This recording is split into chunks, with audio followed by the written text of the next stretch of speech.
बहुत बहुत धन्यवाद सिमरत। आप सुबह से हम देख रहे हैं इतना बढ़िया से मंच का संचालन कर रही हैं, तो हमें कई बार लगता है कि हम मुंबई में हैं, दिल्ली में हैं या गया में हैं, और इतना बढ़िया मंच संचालन भी नहीं होता।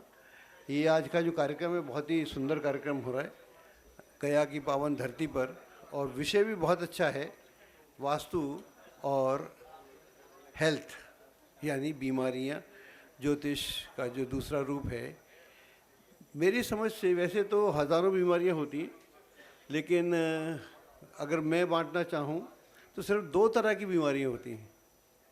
सिर्फ ज़्यादा बीमारियां नहीं होती, जैसे जुकाम हो गया, खांसी हो गई, बुखार हो गया, ये तो आती जाती रहती हैं, ठीक हो जाती हैं। मलेरिया भी ठीक हो जाता है, टाइफाइड भी ठीक हो जाता है। लेकिन जो असली बीमारियां हैं वो, उनका संबंध आपका बड़ा गहरा संबंध है। उसका राज रोग और राजयोग दोनों इंटरकनेक्टेड है। खांसी जुकाम बुखार सबको होता है, वो ठीक हो जाता है, लेकिन जहाँ समस्या आती है वो राज रोग की समस्या आती है। और राज रोग उसी आदमी को होता है जिसकी कुंडली में राजयोग होता है। कैंसर मजदूर को नहीं होता अधिकतर, ना टीबी होती है, ना उसको और कोई बीमारी होती है, लेकिन जो जितना संपन्न है उसको सारी ये जो राज रोग वाली बीमारियां हैं वो उसका पीछा नहीं छोड़ती। जैसे बीपी हो गया, बीपी आप देखें मजदूर को नहीं होगा, शुगर नहीं होगी, उसको हार्ट का प्रॉब्लम नहीं होगा, वो एक ही बार में मर जाएगा, अलग बात है, होगा उसे कुछ नहीं। लेकिन जो संबंध है राजयोग का है, जिसकी कुंडली में राजयोग है वही राज रोग भुगत सकता है। और इसके लिए जो हमारे घर हैं, बहुत सारे सब लोगों ने बात की, उसमें जो सबसे ज़्यादा उसको कनेक्शन अगर हम देखें तो छठा, आठवां, बारहवां, ये जो घर हैं इतने निकृष्ट घर बोलते हैं, और यहीं पर राजयोग पैदा होता है। और इसको बोलते हैं विपरीत राजयोग। तो विपरीत राजयोग आप सब जानते होंगे, जरा उस पर थोड़ा चर्चा कर लेते हैं। अगर छठे का स्वामी छठे, आठवें, बारहवें में हो तो हर्ष विपरीत राजयोग बनता है, और अगर आठवें का स्वामी छठे, आठवें या बारहवें में हो तब सरल योग बनता है, सरल विपरीत राजयोग बनता है। और अगर बारहवें का स्वामी छठे, आठवें, बारहवें में हो तो ये विमल राजयोग बनता है। राजयोग के बारे में, विपरीत राजयोग के बारे में जो भी हमको लिटरेचर मिलता है उसमें हमको मिलता है कि जो कालिदास थे उन्होंने इसके ऊपर काफ़ी चर्चा की थी। मैंने काफ़ी रिसर्च किया तो हमको दूसरे कालिदास नहीं मिले, एक ही कालिदास मिले जिनके बारे में बड़ा मशहूर है कि एक राजा था उज्जैन के आसपास, तो उसकी एक बेटी थी विद्युत्मा।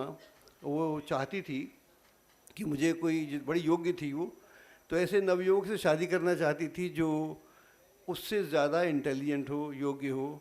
उसे कोई ऐसा मिल नहीं रहा था, और बहुत सारे ब्राह्मण लड़के, वैसे भी लड़के जो भी आ सकता था, जाति का कोई इशू नहीं था, वो सारे जेल में थे, क्योंकि हार जाते थे तो वो उसको जेल में डाल देती थी।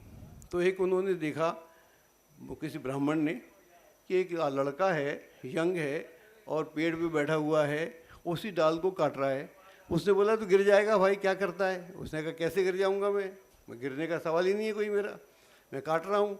थोड़ी देर गिर गया, फिर उसने पूछा यार तुम तो बड़े समझदार हो यार, तू, उसने कहा अच्छा आदमी है, चल तू मेरे साथ चल। उसने उसके कपड़े वपड़े पहनाए, बढ़िया से कपड़े पहना के अगले दिन राजमहल ले गया, और राजमहल जाके बोला कि ये गूंगा है, ये बोलता नहीं है, लेकिन ये इशारे में बात करेगा। तो उसने वाकई ये इशारे में बात करेगा। लड़की तैयार हो गई, जो ये बोलेगा मैं उसका इंटरप्रिटेशन करूँगा, ठीक है। तो लड़की ने उसको ऐसे ऐसे किया, और लड़की का मतलब था कि एक आत्मा है, ऐसा बता रही थी। और उसको क्या लगा कि ये बोल रही तेरी आँख फोड़ देगी, मूर्ख आदमी है। तो उसने कहा दो, यानी वो मन में सोच रहा है कि मैं तेरी दोनों फोड़ दूंगा अगर तुम मेरी एक आँख के बारे में बात करेगी। तो उसने बोला ये क्या मतलब हुआ, मैंने तो एक बोला, ये दो क्यों बोलता है? बोले ये कह रहा है कि आत्म और ब्रह्म दोनों मिलके बनते हैं। उसने बात तो ठीक है, उसको बात समझ में आई। फिर लड़की ने ऐसे बोला 5 तत्वों का शरीर है, ये उसका आइडिया था। और ये महाराज समझे तो कुछ है ही नहीं, समझे बोलती झापड़ मारेगी, तो उसने मुक्का किया। उसने कहा मैं तेरे मुक्का मारूंगा। उसने कहा ये क्या बदतमीजी हुई, मैं तो कुछ और बोल रही हूँ। बोले आपने यही तो बोला ना कि 5 तत्व का शरीर है, लेकिन ये बोलता है कि मिलेगी नहीं तो बनेगा कैसे, मिलना चाहिए ना 5 तत्वों को। बोले ठीक। अब शादी हो गई, शादी हो गई तो पहले ही दिन में उसको समझ में आया ये तो महामूर्ख है। तो उसने बोला, हे मूर्ख, तूने मेरे साथ बड़ा धोखा दिया, वो तो अच्छा आदमी नहीं है। तो वहाँ से उसकी यात्रा शुरू होती है। फिर वहाँ कालिदास के बारे में, कालिदास के जितने ग्रंथ हैं, रघुवंशम और मेघदूत और सब, तो वहाँ से कालिदास की यात्रा होती है। तो जब कुंडली में ये योग आसानी से मिल जाते हैं, छठे घर का स्वामी छठे में हो तो विपरीत राजयोग बना। और इसके ऊपर बहुत कम लिटरेचर है, लिखा कुछ नहीं है। जितनी भी किताबें हैं जिक्र आता है, मैं तो पूरी किताब लिख रहा हूँ, उसमें जिक्र आता है मात्र कि ये विपरीत राजयोग है, बात खत्म हो गई। जिसकी कुंडली में विपरीत राजयोग है, इसका मतलब ये है चाहे वो छठे में हो, चाहे वो आठवें में हो, चाहे वो 12वें में हो, ऐसा आदमी राज करेगा और राज करने के साथ रोग भुगतेगा। उसका रोग भी चलेगा, उसका राजयोग भी चलेगा। मान लो छठे में बना हुआ है कोई राजयोग, विपरीत राजयोग, तो उसको संघर्ष होगा जीवन में। संघर्ष के बाद अकेला हो जाएगा, उसे कोई साथ नहीं देगा। वहाँ उसकी चेतना जागृत होगी और फिर वो अपने को मजबूत करेगा, काम करेगा और किसी भी क्षेत्र में जो चुनेगा उसमें उसको अपार सफलता मिलेगी और लोग उसकी बड़ी इज्जत करेंगे, उसको धन आएगा, लेकिन साथ में उसका घुटना रह जाएगा।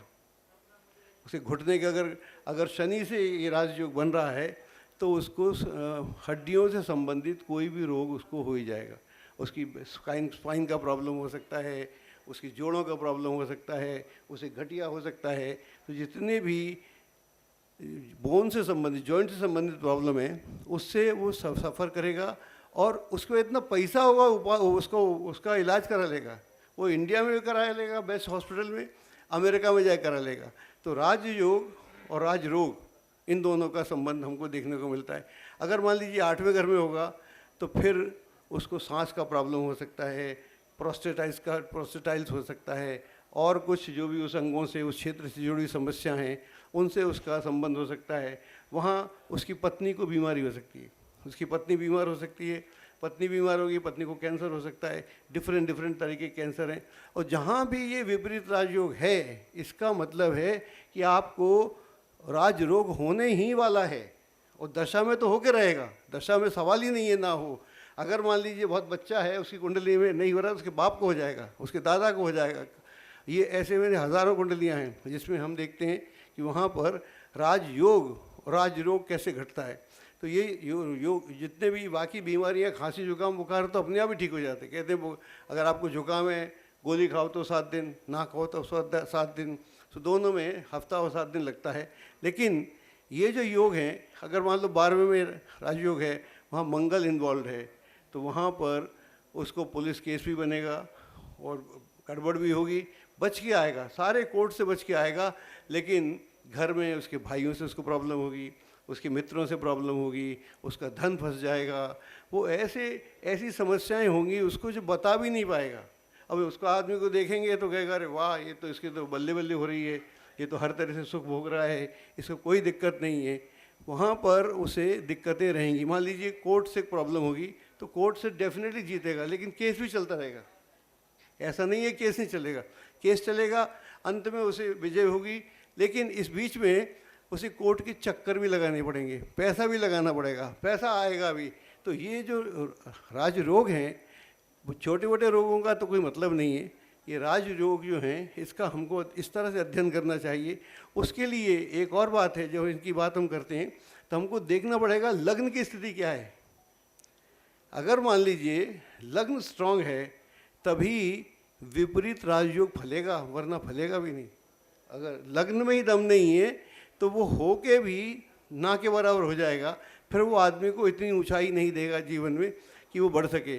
तो इसके लिए उसका लग्नेश का स्थिति बहुत अच्छी होना चाहिए, उसके नक्षत्र की स्थिति बहुत अच्छी होना चाहिए। कई बार ऐसा भी होता है कि मान लीजिए आपकी दशा, मान लीजिए हम भारत पाकिस्तान कुंडली की बात कर लेते 1 मिनट के लिए। जो इस देश जब हमारा आज़ाद हुआ 15 अगस्त को, तो हमारे भारत की कुंडली जो आप जब सब जानते हैं वृष लग्नी कुंडली है, टॉरस लग्नी कुंडली है, और यहाँ पर नक्षत्र पुष्य है। इसका मतलब हुआ कि शनि की दशा में हम देश आज़ाद हुए। उससे आधा घंटा पहले पाकिस्तान 11:30 बजे रात को मेष लग्न में और पुष्य नक्षत्र में तैयार आज़ाद हुआ। उसको पहले 18.5 वर्ष की शनि की दशा आई और लग्न से मैच नहीं कर रही दशा। आपकी जो चंद्र का नक्षत्र है वो एंटी है, आपकी जो लग्न कुंडली है वो मंगल है, तो उसमें एनिमिटी है। तो 18 साल यानी 66 तक उसे 2 युद्ध भारत से किए, वहाँ पर कभी डेमोक्रेसी स्थित रही नहीं और वहाँ पर और सब तरह की प्रॉब्लम हुई। तो हमको ये भी देखना पड़ेगा कि उसका जन्म नक्षत्र क्या है और उसका कुंडली का नक्षत्र क्या है, लग्न का नक्षत्र क्या है या उसका ग्रह क्या है। उन दोनों के मेल से तब हमको समझ में आता है कि ये जो राजयोग हैं ये आदमी को होते हैं। अब छोटी मोटी बीमारियों से तो आदमी घबराता भी नहीं है, लेकिन जैसे जैसे उम्र बढ़ती है या बच्चे को ही हो जाए, बच्चे बीमार है, बच्चा पैदा होते ही उसको सांस का प्रॉब्लम है या उसके हार्ट में कोई प्रॉब्लम है, जहाँ पर भी ऐसी कोई स्थिति है तो आप इलाज कर सकते हैं। ऐसा नहीं कि इलाज नहीं कर सकते, आप उसको अच्छे से अच्छे डॉक्टर के पास लेके जा सकते हैं, कहीं भी जाकर दिखा सकते हैं। इसका मतलब ये हुआ कि कुंडली में राजरोग तभी होगा जब कुंडली में राजयोग होगा। ये तो मैंने विपरीत राजयोग की बात की। अगर आप और भी अध्ययन करेंगे तो जिसकी कुंडली में राजयोग ही फलित नहीं हो रहा उसको राजरोग नहीं होता। बहुत बहुत धन्यवाद।